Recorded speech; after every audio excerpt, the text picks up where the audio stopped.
மீனா அவங்க அம்மா, தங்கச்சி எல்லாருமே ஹாஸ்பிட்டல்ல இருக்காங்க. அப்போ டாக்டர் ரிப்போர்ட் கொண்டு வந்து குடுக்குறாரு.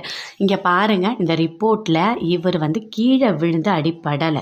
யாரோ கைய புடிச்சு உடைச்சு விட்டுருக்காங்க அப்படின்னு ரிப்போர்ட் சொல்றாரு.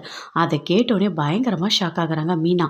என்ன ஆயிருக்கும்? இவன் ஏன் நம்மகிட்ட பொய் சொல்றான்? அப்படின்னு சொல்லிட்டு உள்ள வந்து கேட்குறாரு. டேய்! ஏன்டா பொய் சொல்ற?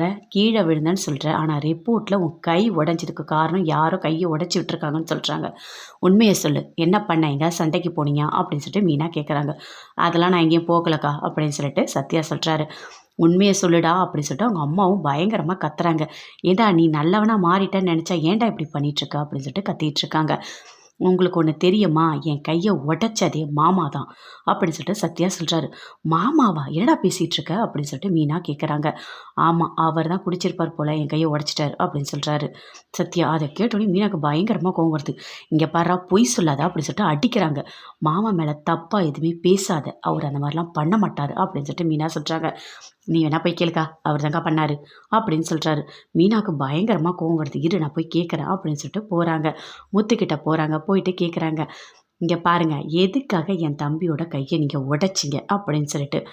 ஆமா, நான் தான் உடைச்சேன்னு உனக்கு தெரியுமா? அப்படின்னு சொல்லிட்டு முத்து சொல்றாரு. நீங்க தான் உடைச்சீங்கன்னு என் தம்பி சத்யா தான் சொன்னான். அதனால தான் நான் கேட்கறதுக்காக வந்திருக்கேன் அப்படின்னு சொல்லிட்டு மீனா சொல்றாங்க. உடைச்சேன்னு சொன்னானே, ஏன்னு சொன்னானா? அப்படின்னு சொல்லிட்டு முத்து கேட்குறாரு. அதெல்லாம் எதுவுமே சொல்லல. நீங்க ஏதோ குடிச்சிட்டு கைய உடைச்சிட்டீங்கன்னு சொல்றான் அப்படின்னு சொல்றாங்க மீனா. என்னது? நான் குடிச்சிட்டு அவன் கைய உடைச்சனா? இத நீ நம்புறியா? அப்படின்னு சொல்லிட்டு முத்து கேட்குறாரு. இல்லங்க, நான் கேட்டேன். அவர் அப்படி பண்ண மாட்டாருன்னு. ஆனா அவன் அடிச்சு சொல்றான். அவர் தான் பண்ணாருன்னு. அதனால தான் நீங்க சொல்லுங்க என்ன நடந்தது? அப்படின்னு மீனா சொல்றாங்க.